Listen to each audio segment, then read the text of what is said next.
datang di channel YouTube Miftah Abrar. Jangan lupa like, comment, and subscribe. Oke, sebelum kita lanjut ke pembahasan, sebelumnya di sini saya akan mereview apa teman-teman? Mereview mata kuliah teknik penulisan skripsi. Wah. Oke, di sini akan saya jelaskan apa itu teknik penulisan skripsi. Di sini saya akan mereview ya sebagian daripada hasil pembelajaran di kelas. Dan sebelumnya yang terhormat kepada Bapak dosen pengampu, Bapak Gugun Gunawan MPDI. Di sini saya akan mereview mata kuliah Bapak. Review teknik penulisan skripsi merupakan salah satu materi kuliah yang sangat relevan dan penting bagi mahasiswa akhir. Sebab kenapa? Karena disitulah berbagai macam jenis penulisan karya ilmiah. Jadi kita harus mengetahui tata cara atau panduan-panduan daripada penulisan skripsi tersebut. Dan mata kuliah ini memberikan bekal pemahaman bagaimana cara kita menyusun skripsi yang baik dan benar, serta bagaimana menyusun sebuah karya ilmiah yang sistematis, yang terstruktur, dan memiliki kualitas yang baik. Oke, selanjutnya di sini ada judul penelitian yang mana judul sendiri diartikan ciri atau identitas yang menjiwai seluruh karya tulis ilmiah.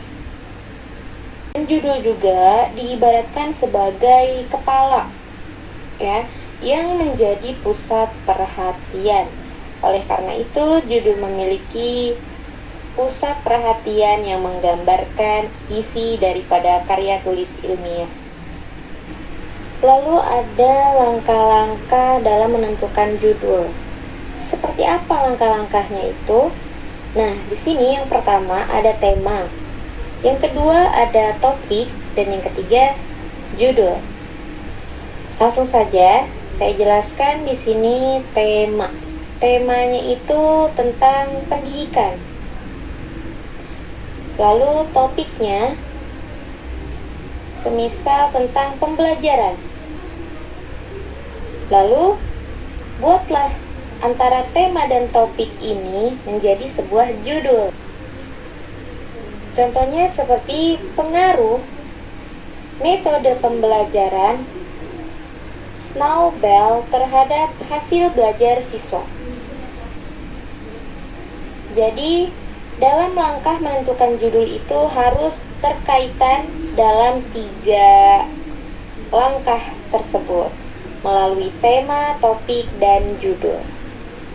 Nah, selanjutnya di sini kita membahas tentang tahapan dalam menulis karya ilmiah.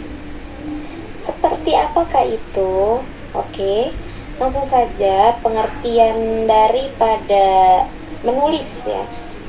Itu merupakan suatu kegiatan komunikasi berupa penyampaian pesan, informasi secara tertulis dengan menggunakan bahasa tulis sebagai alat atau medianya. Lalu di sini ada tujuan menulis ya. Tujuan menulis itu secara umum memberikan informasi secara lengkap kepada pembaca sehingga pembaca dapat memperluas pengetahuan dan pengalamannya. Lalu di sini ada kutipan dan daftar kutipan. Kutipan ini apa? Kutipan ini kalimat pinjaman dari seorang pengarang. Dan kutipan terbagi menjadi 2. Yang pertama, footnote, yang berartikan lengkap semuanya disebutkan. Dan yang kedua, ada body note, yang mana hanya nama tahun dan halaman saja yang dicantumkan. Untuk footnote itu ada dalam catatan kaki setelah penulisan karya ilmiah di bawahnya. Tapi body note itu ketika kita mengutip pada pertengahan karya ilmiahnya, di situ ada penulisan body note dalam kurung nama, tahun, dan halamannya. Itu disebut body note. Oke, di sini ada fungsi kutipan. Yang pertama ada sebagai landasan teori, yang kedua sebagai penguat bagi pendapat penulis, yang ketiga penjelasan bagi suatu uraian, dan yang keempat bahan bukti untuk menunjang pendapat tersebut. Itu termasuk dari kutipan, fungsi daripada kutipan. Nah, di sini juga ada macam-macam kutipan. Yang pertama ada kutipan langsung, dan yang kedua ada kutipan tidak langsung. Apa itu kutipan langsung? Kutipan langsung itu contohnya seperti mengkopas atau copy paste dalam tulisan atau kalimat tanpa merubah suatu kalimat aslinya.